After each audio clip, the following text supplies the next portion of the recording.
Pen drive ಎಲ್ಲ ನೋಡಿದ್ರು pen drive ನದ್ದೇ ಸದ್ದು ಗದ್ದಲ. ಆ ಪೆನ್ ಡ್ರೈವ್ ಪ್ರಕರಣಕ್ಕೆ ಈಗ ಹೊಸ ಟ್ವಿಸ್ಟ್ ಸಿಕ್ಕಿದೆ.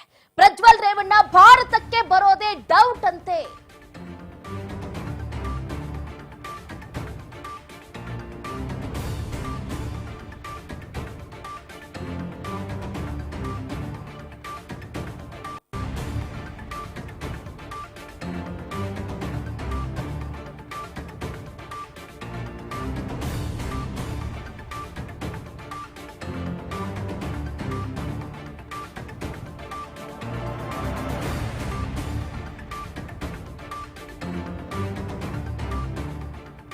ಪ್ರಜ್ವಲ್ ರೇವಣ್ಣ ಇವತ್ತು ಬರ್ತಾರೆ, ನಾಳೆ ಬರ್ತಾರೆ ಅಂತ ರಣ ಹದ್ದಿನಂತೆ ಕಾದು ಕುಳಿತಿದೆ ಎಸ್ಐಟಿ ತಂಡ, ಸಿಬಿಐ ತಂಡ, ಸಿಐಡಿ ತಂಡ.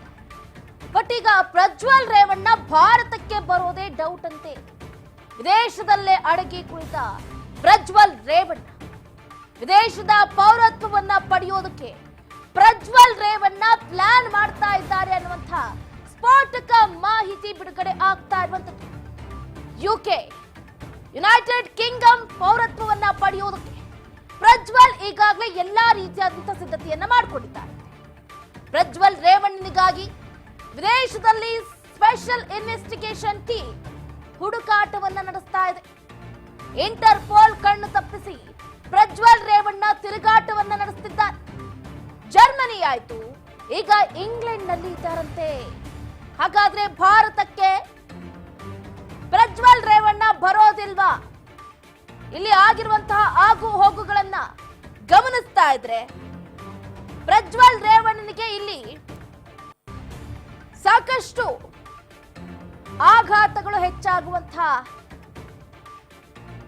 ಸಂದರ್ಭಗಳು ಕಾಣಿಸ್ತಾ ಇದೆ. ಹಾಗಾಗಿನೇ ಪ್ರಜ್ವಲ್ ರೇವಣ್ಣ ಸೇಫ್ ಆಗೋದಕ್ಕೆ, ಯುಕೆ ಪೌರತ್ವವನ್ನ ತಗೊಳ್ಳೋದಕ್ಕೆ ಈಗಾಗಲೇ ತಯಾರಿಯನ್ನ ಮಾಡಿಕೊಂಡಿದ್ದಾರಂತೆ. ಇಲ್ಲಿ ಪ್ರಜ್ವಲ್ ರೇವಣ್ಣ ಅವರಿಗೆ ಇನ್ನೊಂದು ರೇಪ್ ಕೇಸ್ ಕುಣಿಕೆ ಬಿದ್ದಿದೆ.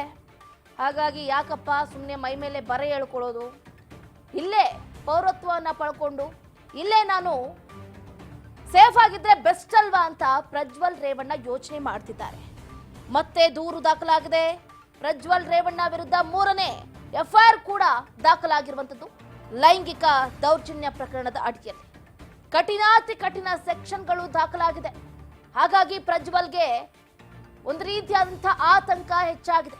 ಭಾರತಕ್ಕೆ ಎಂಟ್ರಿ ಕೊಟ್ರೆ ನಾನು ಜೈಲೂಟ ಸೇವೆ ಮಾಡೋದು ಫಿಕ್ಸ್ ಅಂತ ಗೊತ್ತಾಗಿದೆ. ಹಾಗಾಗಿನೇ ಈ ರೀತಿಯಾದಂತಹ ನಾಟಕಗಳನ್ನ ಪ್ರಜ್ವಲ್ ರೇವಣ್ಣ ಮಾಡ್ತಾ ಇದ್ದಾರೆ. ಹಾಸನದ ಅಶ್ಲೀಲ ಪೆನ್ ಡ್ರೈವ್ ಪ್ರಕರಣಕ್ಕೆ ಸಂಬಂಧಪಟ್ಟಂತೆ ಪ್ರಜ್ವಲ್ ರೇವಣ್ಣ ವಿರುದ್ಧ 3ನೇ ಎಫ್ಐಆರ್ ಕೂಡ ಇಲ್ಲಿ ದಾಖಲಾಗಿದೆ.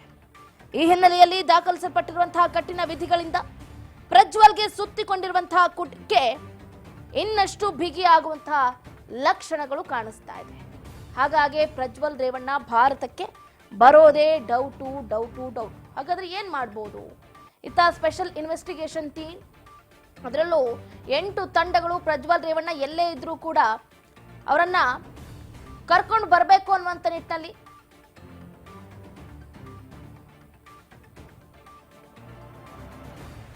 ತೆರಳ್ತಾ ಇದ್ದಾರೆ. ಬಟ್ ಇಲ್ಲಿ ಪ್ರಜ್ವಲ್ ರೇವಣ್ಣ 196 ದೇಶಗಳಲ್ಲೂ ಕೂಡ ಇಲ್ಲ ಅನ್ನುವಂತಹ ಮಾಹಿತಿಯು ಕೂಡ ಬಿಡುಗಡೆಯಾಗಿದೆ. ಹಾಗಾದ್ರೆ ಪ್ರಜ್ವಲ್ ರೇವಣ್ಣ ಎಲ್ಲಿ ಹೋದ್ರು, ಏನ್ ಮಾಡ್ತಾ ಇದ್ದಾರೆ? ಹಾಗಾದ್ರೆ ನಿತ್ಯಾನಂದನ ಕೈಲಾಸ ಗಿರಿಗೆ ಏನಾದ್ರೂ ಹೋಗೋದಕ್ಕೆ ಪ್ಲಾನ್ ಮಾಡ್ಕೊಂಡ್ರ ಪ್ರಜ್ವಲ್ ರೇವಣ್ಣ?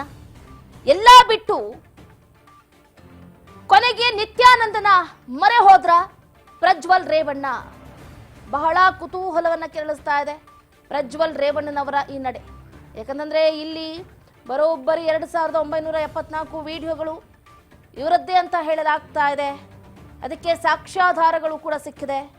ಬಟ್ ಪ್ರಜ್ವಲ್ ರೇವಣ್ಣ ಇಲ್ಲಿ ಈ ವಿಚಾರಣೆಯನ್ನ ಎದುರಿಸೋದಕ್ಕೆ ಯಾವಾಗ ಹಿಂದೇಟನ್ನ ಹಾಕಿದ್ರು, ಯಾವಾಗ ತಲೆ ಮರೆಸ್ಕೊಂಡ್ರು, ಯಾವ ವಿದೇಶಕ್ಕೆ ಹೋಗಿ ವಿದೇಶದಲ್ಲಿ ಅಡಗಿ ಕೂತ್ರೋ, ಇದೆಲ್ಲವೂ ಕೂಡ ನಿಜ ಅಂತ ಗೊತ್ತಾಗ್ತಾ ಇದೆ ಮೇಲ್ನೋಟಕ್ಕೆ. ಬಟ್ 196 ದೇಶಗಳಿಗೂ ಕೂಡ ನೋಟಿಸ್ ಅನ್ನ ಜಾರಿ ಮಾಡಿದ್ರು. ಅಲ್ಲಿ ಪ್ರಜ್ವಲ್ ರೇವಣ್ಣ ಕಾಣಿಸ್ಕೊಳ್ತಾ ಇಲ್ಲ. ಹಾಗಾದ್ರೆ ಎಲ್ಲಿ ಹೋಗಿರ್ಬೋದು, ಎಲ್ಲಿರ್ಬೋದು, ಏನ್ ಮಾಡ್ತಾ ಇರ್ಬೋದು ಅನ್ನುವಂತ ಪ್ರಶ್ನೆಯೂ ಕೂಡ ಉದ್ಭವ ಆಗ್ತಾ ಇದೆ. ಈಗಾಗಲೇ ಇಂತಹದ್ದೇ ಪ್ರಕರಣಗಳನ್ನ ತಮ್ಮ ಮೈ ಮೇಲೆ ಹೇಳ್ಕೊಂಡಿದ್ದಂತಹ ನಿತ್ಯಾನಂದ ಈತನ ಗುಹೆಗೆ ಏನಾದರೂ ಹೋಗಿರಬಹುದಾ ಅನ್ನುವಂತಹ ಪ್ರಶ್ನೆಯೂ ಕೂಡ ಮೂಡ್ತಾ ಇದೆ. ಅವರದ್ದೇ ಆದಂತಹ ಒಂದು ಕಂಟ್ರಿಯನ್ನ ಅವರೇ ಕ್ರಿಯೇಟ್ ಮಾಡ್ಕೊಂಡಿದ್ದಾರೆ ನಿತ್ಯಾನಂದ. ಹಾಗಾಗಿ ನಿತ್ಯೇಶ್ವರನ ಜೊತೆ ಪ್ರಜ್ವಲ್ ಅವರು ಕೂಡ ಸೇರಿಕೊಂಡಿರಬಹುದಾ ಅನ್ನುವಂತಹ ಅನುಮಾನವೂ ಕೂಡ ವ್ಯಕ್ತವಾಗ್ತಾ ಇದೆ. ನೋಡ್ಬೇಕಾಗುತ್ತೆ. ಪೆನ್ ಡ್ರೈವ್ ಪ್ರಕರಣಕ್ಕೆ ಹೊಸ ಟ್ವಿಸ್ಟ್ ಸಿಗ್ತಾ ಇದೆ. ಯುಕೆ ಪೌರತ್ವವನ್ನ ತಗೊಳ್ಳೋದಕ್ಕೆ ಸ್ಕೆಚ್ ಹಾಕ್ತಾ ಇದ್ದಾರೆ ಪ್ರಜ್ವಲ್ ರೇವಣ್ಣ. ವಿದೇಶದ ಪೌರತ್ವವನ್ನ ಪಡೆದು ಅಲ್ಲೇ ಸೆಟಲ್ ಆಗೋದಕ್ಕೆ ಈಗಾಗಲೇ ನಾನಾ ರೀತಿಯಾದಂಥ ಕಸರತ್ತನ್ನು ನಡೆಸ್ತಿದ್ದಾರೆ. ಬಟ್ ಅದು ಅಷ್ಟು ಈಸಿ ಮಾತಲ್ಲ. ದೇಶ ಬಿಟ್ಟು ವಿದೇಶದಲ್ಲಿ ಹೋಗಿ ಪೌರತ್ವವನ್ನ ಪಡ್ಕೊಳ್ಳೋದಕ್ಕೆ ಇಲ್ಲಿ ಎಲ್ಲಾ ರೀತಿಯಾದಂತಹ ದಾಖಲೆಗಳನ್ನ ಅಲ್ಲಿ ಕೊಡಬೇಕಾಗುತ್ತೆ.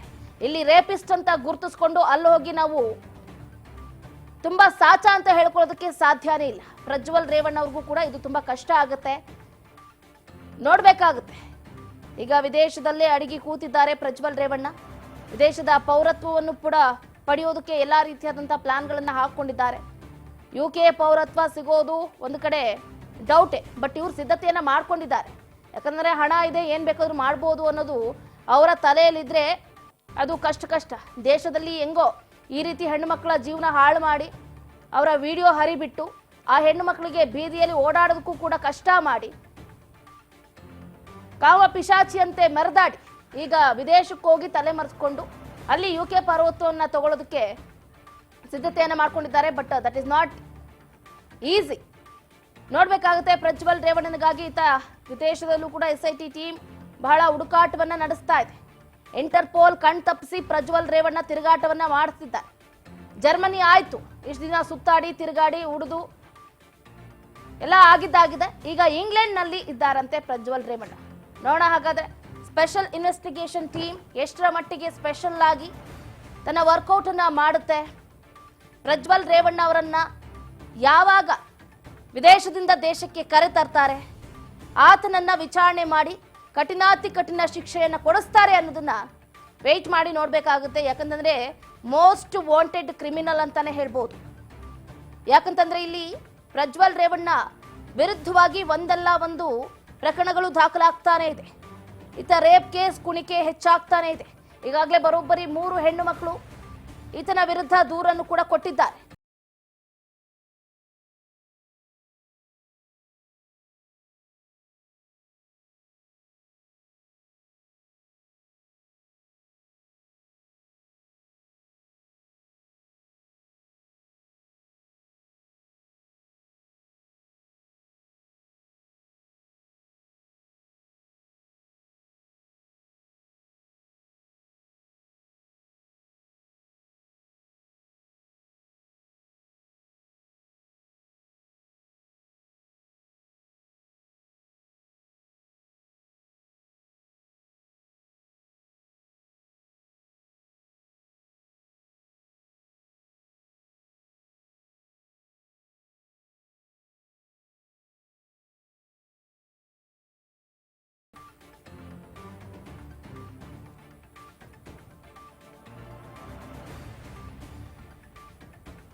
ನಿತ್ಯಾನಂದನ ಕೈಲಾಸದಲ್ಲಿ ವಾಸ ಇದು ಇನ್ನೂ ಕೂಡ ಮಾನ್ಯತೆ ಪಡೆದೇ ಇರುವಂತಹ ದೇಶ. ಹಾಗಾಗಿ ಇಲ್ಲಿ ಪ್ರಜ್ವಲ್ ರೇವಣ್ಣ ಸೇಫ್ ಆಗಿ ಇರಬಹುದು ಅನ್ನುವಂತಹ ಆಲೋಚನೆಯನ್ನು ಮಾಡಿದ್ದಾರೆ ಅನ್ನುವಂತಹ ಮಾಹಿತಿಯೂ ಕೂಡ ಲಭ್ಯ ಆಗ್ತಾ ಇದೆ. ನೋಡೋಣ ಹಾಗಾದ್ರೆ ಸ್ಪೆಷಲ್ ಇನ್ವೆಸ್ಟಿಗೇಷನ್ ಟೀಮ್ ಈಗಾಗಲೇ ನಾನಾ ದೇಶಗಳಲ್ಲಿ ಪ್ರಜ್ವಲ್ ರೇವಣ್ಣನವರ ಹುಡುಕಾಟಕ್ಕೆ ಮುಂದಾಗ್ತಾ ಇದೆ. ಎಷ್ಟರ ಮಟ್ಟಿಗೆ ಸ್ಪೆಷಲ್ ಇನ್ವೆಸ್ಟಿಗೇಷನ್ ಟೀಮ್ ವರ್ಕೌಟ್ ಅನ್ನು ನಡೆಸುತ್ತೆ, ಪ್ರಜ್ವಲ್ ರೇವಣ್ಣ ಅವರನ್ನ ವಿದೇಶದಿಂದ ದೇಶಕ್ಕೆ ಕರೆತರೋದ್ರಲ್ಲಿ ಯಶಸ್ವಿ ಆಗುತ್ತೆ ಅಂತ.